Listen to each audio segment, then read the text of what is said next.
Hello everybody and welcome back to another video. Today we're going to be talking about more Genshin Impact controversy. If you don't know, recently Genshin has been going through the ringer on Twitter, on a lot of their social media platforms because of some decisions that they're making regarding the continent of Natlan. If you're not already aware, they have most recently announced the latest region in Genshin Impact, and that is the region of Natlan, I think. Sorry if I'm mispronouncing. But anyways, they also announced a bunch of the characters. Here's just a couple of them showing up on screen, and you're gonna kind of notice a commonality as we go along with some of these characters. Like, for example, this Zhao looking character, who is one of the main problems, and we'll get into that later. This character, this one, who I actually really like, by the way, but besides the point, there is one vivid commonality between them all, and that is that they're all pretty white. Besides a couple, some of them, like this character right here, does have like a bit of a tan, but for the most part, they are all very white characters,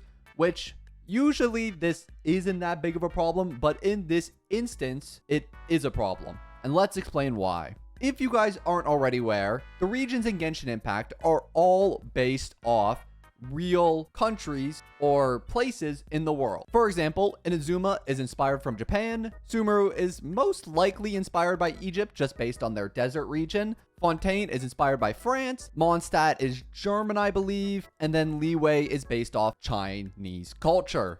Now, Hoyoverse has stated previously that they care very much about cultural reflection in their video games. This was most appointed when they released the character Yunjin. They included some of her Chinese voice lines in the regular game because they wanted to show a bit of Chinese culture to the world. And they've made it a bit of a point of emphasis over their time developing this game that they really care about culture and expressing the cultures properly within Genshin Impact. And here comes the problem with the latest region. Our newest region is inspired by African and South American cultures. And so what's becoming a problem is if we are basing Natlan and the characters from these cultures, it really doesn't make any sense for them to be as white as they are. And if the company wants to make it such a point of emphasis to reflect culture in the game, then why are all the characters that they are developing this white? And that's kind of a question that the community has and makes a lot of people upset. Some people in particular, such as voice actors and content creators, have spoken out about this publicly, which is a very good thing. Most of them have done it on Twitter and not on their YouTube platforms.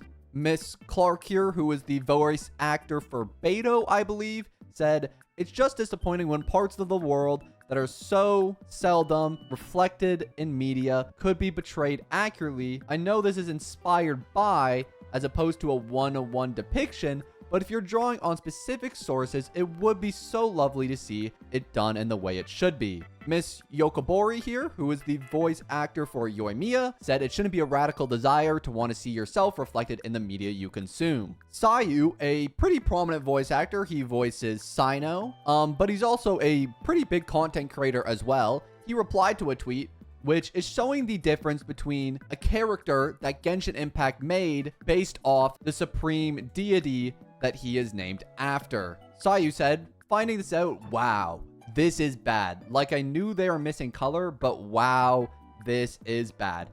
Now, if you guys don't know, I should provide more context to this. This is a god who has always been depicted in other media and other games, such as Smite, as a black omnipotent god.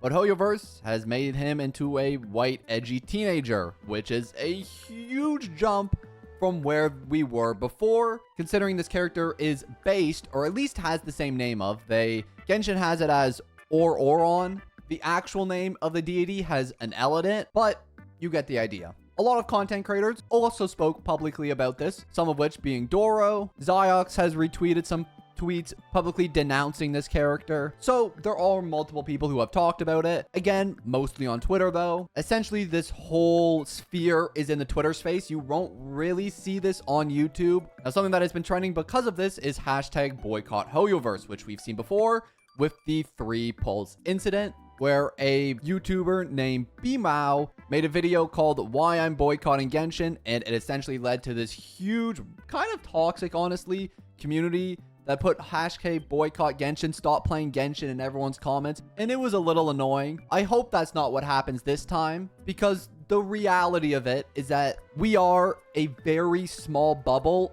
in the larger whole. And it's even reinstated with this post here, with this person alleging that they have talked to someone from the Chinese community. Take this whole message with a grain of salt. I can't speak to this person's knowledge of the inner workings of Hoyoverse or how they know anything, but let's read it out anyways. Hello, I am a part of the Chinese community. I have lived in China before and know how Chinese companies work. I saw your thread on Hoyoverse and have to say, Genshin do not care if you tweet, spread awareness, sign petitions. If you don't know what they're talking about, there's been a petition going around which people have signed signatures for to stop cultural appropriation and whitewashing in MiHoYo games. They've reached up to 35,000 signatures. They will only ever care if their sales go down. This is again a point that was brought up during the 3 Pulse incident. Hoyoverse cares about money like every other company does. It's just the reality of the world, and it's sad, but it's true. As good as a petition is for most things, for this exact situation,